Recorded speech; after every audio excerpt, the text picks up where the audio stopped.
Happy Arbor Day, everyone. I'm here in the Thomas Bailey Aldridge Garden here at Strawbery Banke Museum, surrounded by beautiful hemlocks. Trees like hemlocks and other native trees such as pine and oak were largely deforested here in New England early on. Believe it or not, many people by the 19th century could see for miles in some areas without seeing a single tree. Arbor Day and the celebration of planting new trees was established in America by 1872 in Nebraska. At first, this campaign supported the continuation of the lumber industry, yet soon enough, environmental conservationists began convincing more and more people that planting trees was more importantly about education, and that this new initiative needed to support national policy and education for conservation efforts for years to come. Now, these hemlocks at the Thomas Bailey Aldridge Garden at Strawbery Banke are actual original plantings of the early 20th century. This is probably our most valuable living collection here at Strawbery Banke, and that's why we want to protect them as much as we can. The woolly adelgid, very common insect pest on eastern hemlock, which you can see above here. Beautiful trees that we want to protect, so we actually spray a horticultural oil on these trees seasonally. About twice a year allows us to really manage the pests that have accumulated within these trees. If you have this problem at home, you might notice foliage dropping to the floor of the canopy, floor of the forest or your landscape, and you'll notice this kind of fuzzy white residue. And if you look closely enough, that residue might move, and yes, that is the woolly adelgid. Now, horticultural oils sprayed on trees, amongst other organic methods, is certainly one layer of conservation when it comes to trees. Now, damson plum is one of my favorite fruit trees here at Strawbery Banke. As you can see, the buds are pushing out nicely. This will be in full flower very soon. Damson plum flowers very early in the season and brings in a lot of those native and introduced pollinators. Our honeybees will be going crazy when these open, and shortly thereafter we'll see fruit set. Now we have quite the collection of apples here at Strawbery Banke Museum. This is actually in our main orchard by our beehives. This is summer Rambo that is harvested in the summer, as the name reflects. Now, as you can see, only leaves and maybe a few buds here. You can see the buds developing nicely, so we'll see those flowers very shortly. Now here in one of the crevices, I'm not sure you can notice, a little tricky with the light here, but I found one of the first lady beetles to appear on one of the branches.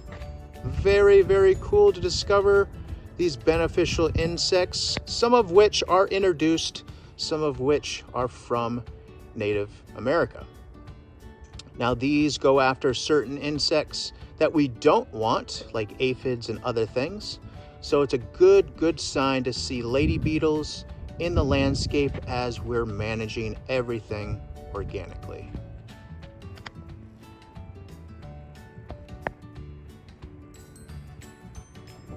I'm in the Victory Garden currently, over by the absolutely enormous and beautiful tulip poplar.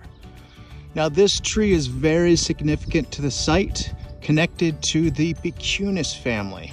Now this was planted by Ronnie Becunis when he was a kid for his mom on Mother's Day to celebrate the end of the Second World War in 1945. In full bloom, these large orange-yellow blossoms will produce all over the sunny side of the tree. Really showy, not very fragrant, but big, beautiful blossoms. Yet again in the Victory Garden, we can see this large silver maple just beyond. Now, I spoke about Ronnie Becunis. This was actually his property with his mother. Now planting the tulip poplar as well as this silver maple. So lots of history with original plantings here at Strawbery Banke. This will push out really nicely and offer shade to the landscape, and also offer habitat for native insects and sometimes animals. I've actually seen baby raccoons climbing in this tree before, years ago. That was absolutely adorable to see. Now, white pine is extremely significant to New England's seacoast.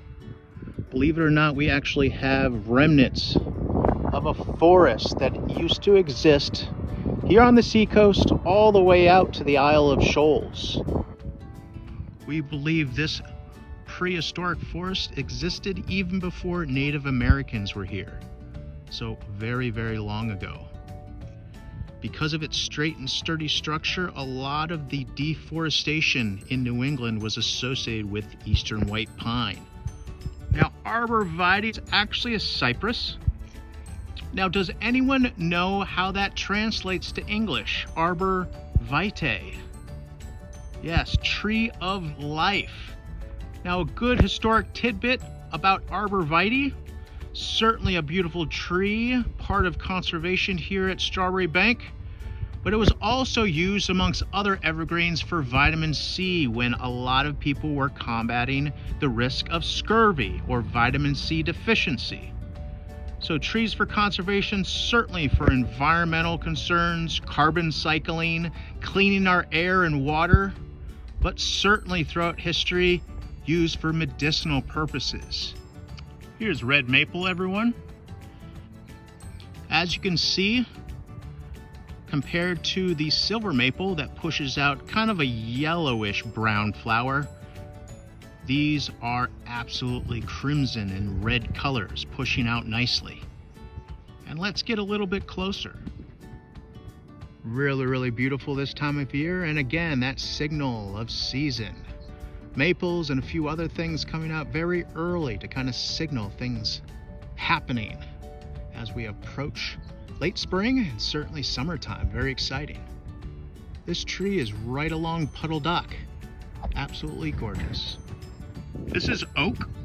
Even before settlers arrived, Native Americans were using the fruit, acorns, to make all sorts of things, including unleavened bread. That's right, acorns were the original source for flour. And Europeans certainly learned this practice as well from Native Americans.